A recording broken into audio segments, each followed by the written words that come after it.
હવે આજે મંગલદાસ બાપુ કલોરાણાથી આવ્યા છે, ભજનીક છે, પોતે નિરાતના આચાર્ય છે અને સત્સંગી છે. બહુ સત્સંગ સારો કરે છે અને ભજનમાં તો એમનું કેવું જ છું, કારણ કે ભાવથી એ રીતના ભજન કરે છે તો લોકોને એમ જ થાય કે થોડું હજી ગાય તો સારું. એટલે આજે એમને આવ્યા છે વાંગધ્રા ટેકે ડેરવાળિયા સાહેબને ત્યાં અમે આજે અમને લાભ મળ્યો છે. તો મંગલદાસ બાપુ એક વાણી કરી છે અને પછી આપણે થોડીક પ્રશ્નાવલી કરવી છે. સત્સંગ બાબતની અમુક પ્રશ્નો છે એ બાપુ આપણને એમાં માર્ગદર્શન આપે અને એમાં આપણને થોડોક પ્રકાશ પાડશે. જય ગુરુ મહારાજ. જય ગુરુ મહારાજ. બહુ સારું મારી વાત કરી. મારા નામ મંગલદાસ અટક દાફડા છે અને નિરાંતમાં અમે સમજણ છે અમારી સાધન રામ બાપા. જોકે બ્રહ્મ જ્ઞાની, બ્રહ્મ વિચાર, બ્રહ્મ તત્વ તો એક જ છે, પણ કેવા સરખું કહેવાય છે. તો આપણે એક વાણી લઈએ પછી કાઢીએ આગળ સત્સંગ કરીશું.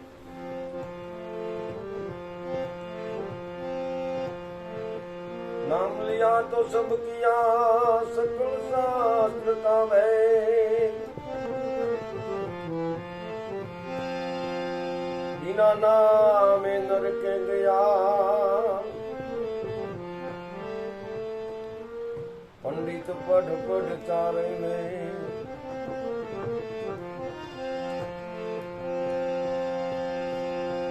तो नाम नगर नवखंड में निरांत निर्गुण देश, अमर फल जानी दे।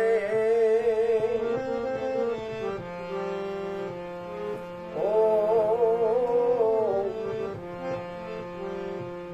क्या वर्ष में हमें अति समझ मन क्या सूता, जागृत नगरी माँ चोर न लुटे,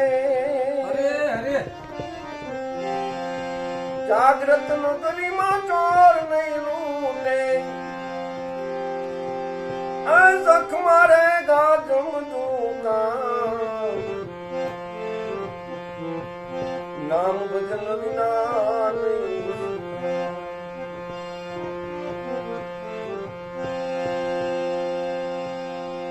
નામની વાત આપણે કરવી છે, પણ ભાઈનો પ્રશ્ન છે એનું પહેલા આપણે સદગુરુના મતી અનુસાર થોડીક વાત કરીએ. બોલો ભાઈ. હવે બાપુ, તમે તો અનુભવી છો, નિરાતના આચાર્ય છો અને બહુ સરસ ભજનની વાણી કરો છો, સત્સંગ બહુ સારો કરો છો. આજ અમને તમને થોડાક પ્રશ્નો કરવાનો મોકો મળ્યો છે અહીંયા ડેરવાળિયા સાહેબને ત્યાં. તો હવે પ્રશ્ન તો ઘણા છે, પણ અમુક જે પ્રશ્નો છે જે ખરેખર એમાં થોડોક પ્રકાશ પાડ્યા જેવો છે કે સંતોએ અહીંયા કીધું કે કાયા અને દેહ એ વિશે કંઈક તમે થોડીક વાત કરો, જેને થોડીક વિખરી કરી વિસ્તારથી સમજાવો કે ભાઈ કાયા અને દેહ વિશે શું સંતોનું કહેવું છે, સંતોને એમાં મંતવ્ય શું છે, એ બાબતમાં બાપુ કંઈક વાત કરો. બહુ સારો પ્રશ્ન છે. હવે કાયા એટલે આપણે વાસ્તવિકમાં આપણું શરીર માની લીધું છે, પણ જે મહાપુરુષો કાયાની વાત કરે છે એ તો પોતાની સુરતાનું લક્ષ્યની પામવા માટે, પોતાના સ્વરૂપને, પોતાના નિજ સ્વરૂપને પામવા માટે આ સાખી સંત શ્રી દાસી જીવન સાહેબ કે કાયાની રાધા કરી આત્મને કર્યું કાન, જે ભૂલી ગયો દેહનું ભાન, પછી દાસી કહેવાનું દાફડા. તો કાયા અને દેહ બે નથી, પણ અહીંયા જે કાયા શબ્દ મૂક્યો છે એ સુરતાને કહ્યું છે અને પાછળ દેહનો જવાબ આપ્યો કે આત્મને કીધો કાન એટલે શબ્દ લક્ષ્ય છે. શબ્દને કોઈ પણ સંજ્ઞાથી કહી શકાય, પણ આત્મને કીધો કાન, ભૂલી ગયો દેહનું ભાન, દેહાતીત અવસ્થા જેને કહેવાય. દેહથી ઉપર ચાલ્યા મહાપુરુષો. જ્યાં સુધી શરીર છે અને શરીરની અંદર આપણે રહીને જો કંઈક વાણીનો વિલાસ કે વાત કરતા હોઈએ તો એ દેહાધ્યાસ કહેવાય. પણ આપણા મહાપુરુષો દેહાતીત અવસ્થામાં, અને એ અવસ્થા પામ્યા, એ કક્ષા પામ્યા પછી કહે છે કાયાને રાધા કરી. કાયા આ દેહને એટલે સંજ્ઞા માટે, બાકી ખરેખર સુરતાને કહ્યું છે, અને સુરતા એ જ લક્ષ્યથી પામી શકાય. હવે દેહ શરીર ન મટે જ્યાં સુધી, કારણ કે ભૂલી ગયો દેહનું પાન. દેહ જનક વિદેહી કહેવાય. જો એક દ્રષ્ટાંત છે, દેહ છતાં વિદેહી. હા હા દેહ છતાં વિદેહી ક્યારે ગણાય? કે દેહ છતાં વિદેહી જે સ્વરૂપ છે, બરોબર છે. જેને અવયવ નથી, આકાર નથી, શરીર નથી, કાયા નથી, એ નિજ સ્વરૂપ આત્મ તત્વ છે જે. બરોબર છે. એને મહાપુરુષોએ જો કે ઉપમા અપાય એવી નથી, કારણ કે મન વાણી ઇન્દ્રિયોથી પર છે, છતાં એક સ્ટેજ નીચે મહાપુરુષો કહેવા માટે, જિજ્ઞાસુને સમજાવવા માટે, આ લક્ષ્યને પમાડવા માટે, જે અજ્ઞાની જીવ અજ્ઞાન દશામાં મોહ નિંદ્રામાં સૂતો છે, એને જગાડવા માટે આ એક દેહ અને કાયા બે કેવા પૂરતા છે. ભાઈ ખરેખર જ્યારે નિજ નામ પોતાના સ્વરૂપની જાણ થાય ત્યાં પછી કાયા કે દેહ એવું કાંઈ કહેવાય એવું નથી. સરસ સરસ બાપુ. સરસ સરસ. બહુ સરસ પ્રશ્નનો સમજાય એવી તમે વાત કરી. હવે બાપુ, સંતોએ ઘણી બાબતની વાત કરી છે, ઘણા પ્રશ્નો છે. જો કે સંતોએ કોઈ પ્રશ્નો નથી, પણ એમાં આપણે સમજવાનું આપણે છે. એટલે એવા તમારી જેવા જ્ઞાની હોય અને એની પાસેથી અમારું માર્ગદર્શન લેવાનું હોય તો એકાંતની ઘણા સંતો વાત કરે છે. અહીંયા ગંગા સતીએ કીધું કે એકાંતે બેસીને અલખને આરાધો તો મારો ધણી આવશે તમારે દ્વાર. ઘણી વાણીમાં એકાંત બાબતની વાત કરી. તો એકાંત થાય કઈ રીતે, અને એકાંત કેવું કોને, અને એકાંત એવું શું છે, એ બાબતમાં બાપુ જરાક પ્રકાશ પાડો. બહુ સારો પ્રશ્ન છે, સારી વાત કે મહાપુરુષો જે એકાંત કીધી છે, એકાંત એટલા માટે ગંગા સતી મહાવાણીમાં બોલ્યા છે કે એકાંતમાં બેસીને અલગ આરાધો. એકાંતમાં બેસીને હરી હરી અલખને આરાધો. હા ભાઈ વાહ. પ્રભુજી પધારે તમારે દ્વાર. ભક્તિ રે કરવી એને રાગ થઈને રેવું બાઈ. મેલવાંતરના અભિમાન. બાપુ તમે એ જે ઘડી કીધી તો બરોબર છે, પણ અહીંયા સંતોએ કીધું કે રાકા ભજને રામ સપનામાં સાંભળા. તો એમાં રાક થઈને રહેવું કીધું કે રાખ થઈને રહેવું કીધું, એ જરાક કહો. એમાં થોડુંક વાણીમાં કંઈક ફેરફાર, ઘણો એ લખવામાં ફેરફાર છે અને ઘણાને ગાવામાં ફેરફાર જાય છે. એટલે રાકાથી તો કાંઈ આ ભક્તિ થાય નહીં. સંતો એમ કહે છે, આપણું કંઈ કેવું નથી, કારણ કે એવી આપણે અમુક દ્રષ્ટિ જાય છે સંતોની વાણીમાં, તો કહે છે ભાઈ રાકાથી ભક્તિ ન થાય, રાકા ભજને રામ સપનામાં સાંભળા. તો આને રાખ થઈને રહેવું કે રાખ થઈને રહેવું, એ બાબતમાં કંઈક જરાક વિસ્તારથી વાત કરો. સરસ વાત કરી. ખરેખર ભક્તિ કરવા માટે રાકા થાય એનાથી કોઈથી રામ ન ભજાય. હા અને જ્યારે ભક્તિનું પરિપૂર્ણ સ્વયં અનુભૂતિ થાય ત્યાં દયા, ગરીબી, બંદગી, સમતાશીલ સુજાન, સદગુરુ કબીર સાહેબ કહે છે. દયા, ગરીબી, બંદગી, સમતાશીલ સુજાન, ઇતને લક્ષણ સાધ કે કહેત કબીર તું જાન. જ્યારે ભક્તિનો યથાર્થ સ્વયં અનુભૂતિ થાય ત્યારે ત્યાં ગરીબી આવી જાય અને એને રાગ કહ્યું છે. બધી સંપત્તિ હોય, સત્તા હોય, બધું એની પાસે બળ હોય, પણ છતાં નિર્મળ થઈ રહ્યો છે.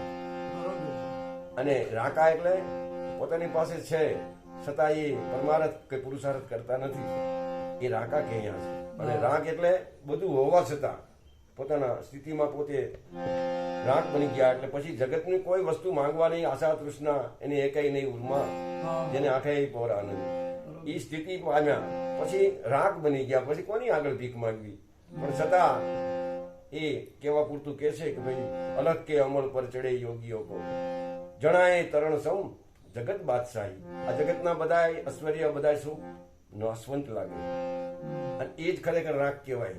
બાકી મનથી રાગ નથી થવાનું. કારણ કે દયા ગરીબી બંદગી, દયા રાગ પેલું પગથિયું. પછી એનામાં બંદગી આવી જાય, સદગુરુ સાહેબના નામનું આધીનતા આવી જાય બંદગી એટલે આધીનતા આવી જાય એમ. અને સમતા બધાની દ્રષ્ટિ સમતા વાળી દ્રષ્ટિ થઈ જાય, સમદ્રષ્ટિ બની જાય, સમભાવ આવી જાય. સમભાવ જાગી જાય. પછી કે સમતા શીલ સુજાન, જેને શીલ કહ્યું છે. હા હા પંચશીલ આપણા સદગુરુ મહારાજ આપણને સમજાવે છે. એમાં શીલ મોટું કહ્યું, કારણ કે શીલ બડા, સંતોષ બડા, બુद्धि बड़ा, गुणवंत सबके पर समदृष्टि है, ताको कहत है संत. એને સંત કહેવામાં આવે છે. બોલો. સરસ સરસ સરસ.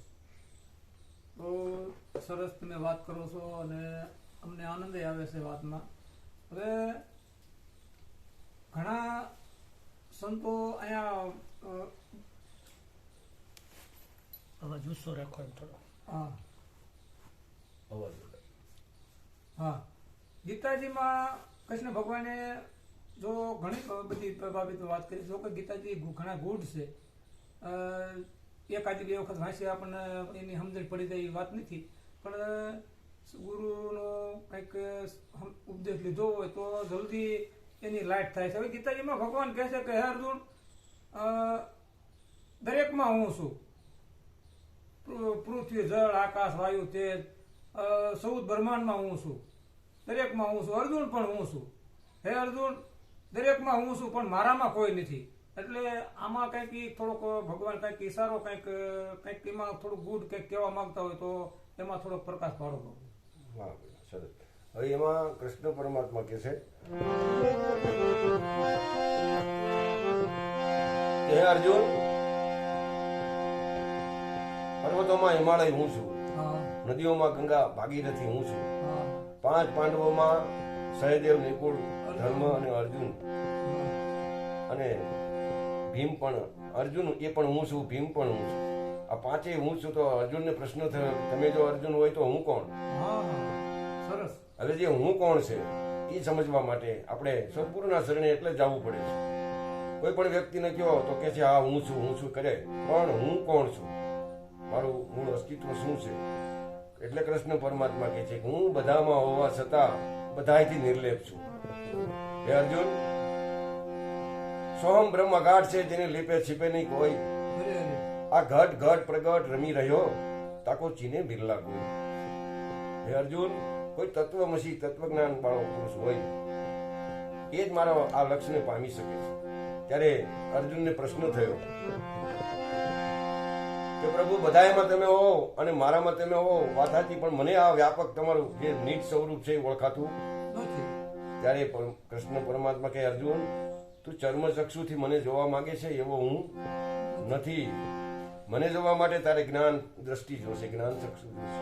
જેને દિવ્ય દ્રષ્ટિ કીધી, આ દિવ્ય જેને દ્રષ્ટિ કીધી, આ દિવ્ય દ્રષ્ટિથી તું મને જોઈ શકીશ. બાકી ત્યારે અર્જુન, ખરેખર આપણેના જીવનમાં બે વસ્તુ નડે છે, એક સંબંધ અને બીજો સંગ્રહ.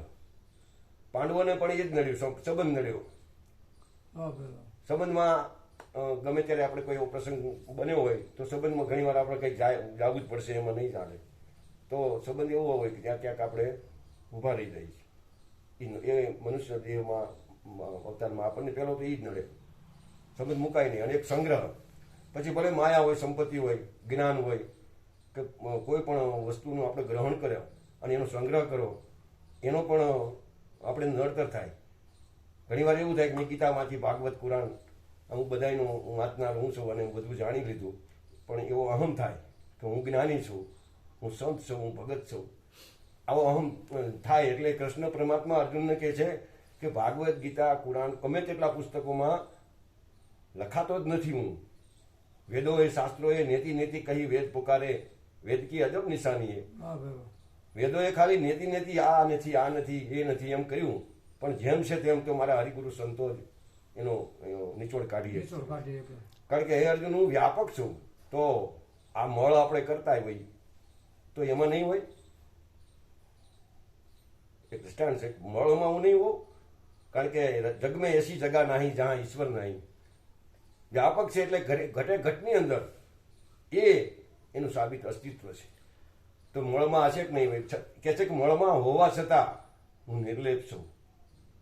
જેમ કાદવમાં કમળ હોય પણ જળ કમળ હોય, કાદવ એને નિર્લેપ રહેશે, એમ પરમાત્મા સબર ભર્યો છે પણ છતાં બધાયથી ન્યારો છે. અને એ ન્યારો સ્વરૂપ એટલે આપણા વેદો પુરાણોમાં 4 રામ કહ્યા. એક રામ દશરથ का बेटा, एक राम घटघट में बैठा, एक राम ने किया पसारा और एक राम है सबसे ન્યારા. હવે સબસે ન્યારા રહ્યો. એ જ કૃષ્ણ પરમાત્મા એનું લક્ષ્ય આપીને અર્જુનને કહે છે કે અર્જુન તું તત્વજ્ઞાની થા, કોઈ તત્વમસી ના ચરણે ઉઠાવી દે. જા, તો તને યથાર્થ જેમ છે તેમ તારા સ્વરૂપની તને અનુભૂતિ થાય. ત્યારે કૃષ્ણ પરમાત્માની વાત સાંભળી અર્જુન રડી પડ્યો કે પ્રભુ આ જ્ઞાન મને આટલું છતાં હજુ મારે તત્વમસી માટે બીજે જવું પડે. ત્યારે એને દિવ્ય દ્રષ્ટિ મળી, જેને જ્ઞાન ચક્ષુ આપણે કહીએ, એ ખુલ્યા ત્યારે વિશ્વ વિરાટ સ્વરૂપ અર્જુનને જોવા મળ્યું અને એના મુખમાંથી શબ્દો સરી પડ્યા, હે યોગેશ્વર. ખરેખર આપણા સદગુરુ મહારાજે આપણને દિવ્ય દ્રષ્ટિ જ્ઞાન ચક્ષુ આપ્યા છે અને એના વડે આપણે જોઈએ ને તો નરસિંહ મહેતા કહે છે કે જાગીને જોઉં તો આ જગત દિશે નહીં, ઊંઘમાં અટપટા ભોગ ભાસે, ચિત્ત ચૈતન્ય વિલાસ તદ્રુપ, બ્રહ્મ લટકા કરે છે બ્રહ્મ પાસે. એક બ્રહ્મ સિવાય બીજું કાંઈ છે સદગુરુ મહારાજની. બહુ સરસ આનંદ આવ્યો. બાપુએ વિસ્તારથી જે સંતોની વાણી છે એ સમજાવી. બોલ હવે પ્રશ્ન નહીં કહેતો, અહીં પૂરું કરું. એમ છે તો પછી પૂરું કરું. આભાર માનો મારી આભાર. હવે મંગળદાસ બાપુએ આપણે 2-4 પ્રશ્ન કર્યા, બહુ સરસ સમજણમાં આવે એવું ઉપદેશી અથવા નો ઉપદેશી હોય એને પણ સમજણમાં આવે એવી સરસ વાત કરી, વિસ્તારથી વાત કરી, એ બદલ એમનો ખૂબ ખૂબ આભાર, ધન્યવાદ. આપનો પણ આભાર પૂનમ સાહેબ, અને આપનો પણ આભાર પૂનમ બાપા અને દેવળિયા સાહેબ વાગંદ્રા યુટ્યુબ તરફથી.